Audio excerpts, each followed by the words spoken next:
When you think of traditional Japanese martial arts, you think of kata, two-man forms of a few moves each, transmitted in the Menkyo system, Shoden, Shuden, Okuden, Menkyo, Kaiden, things like that. But did you know that that's actually kind of new?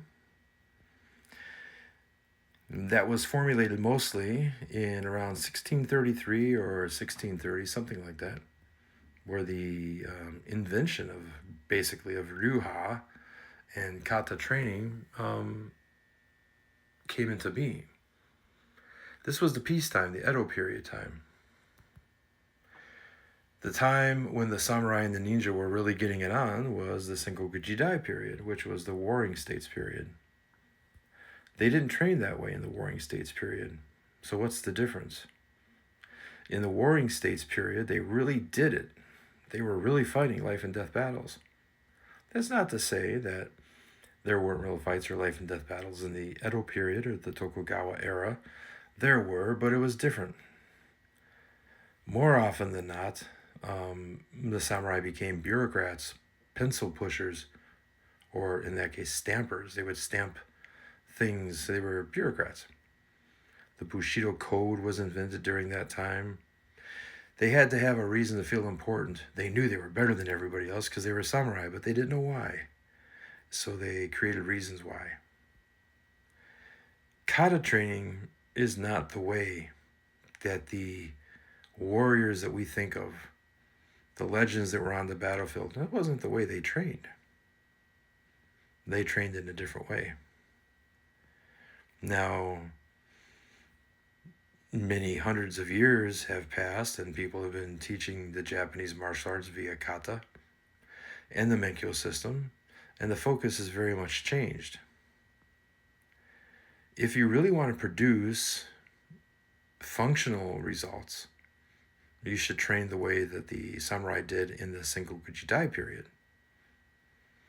Not really the way they trained in the peacetime period.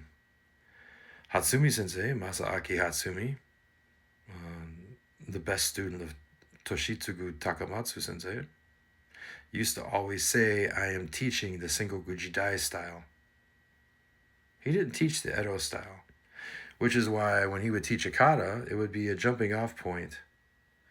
And then you had to learn how to grab the essence of what the lesson was and develop the ability to spontaneously create on the spot many variations. This is more akin to Sengoku Jidai period.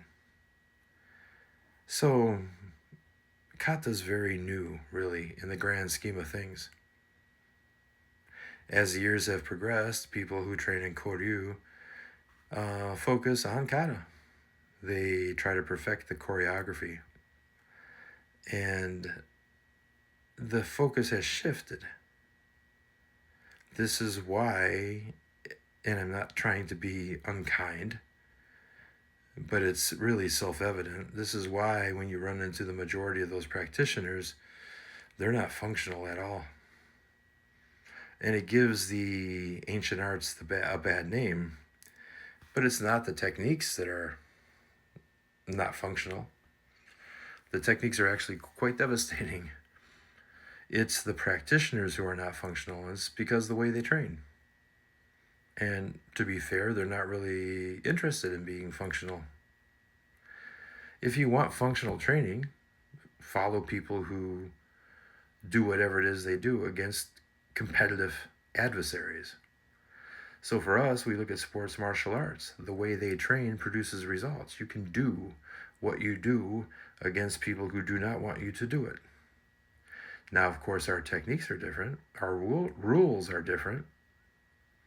Sports techniques are blunted. The edges have been blunted for safety. The rules are there for safety or for isolation of a certain aspect of combat.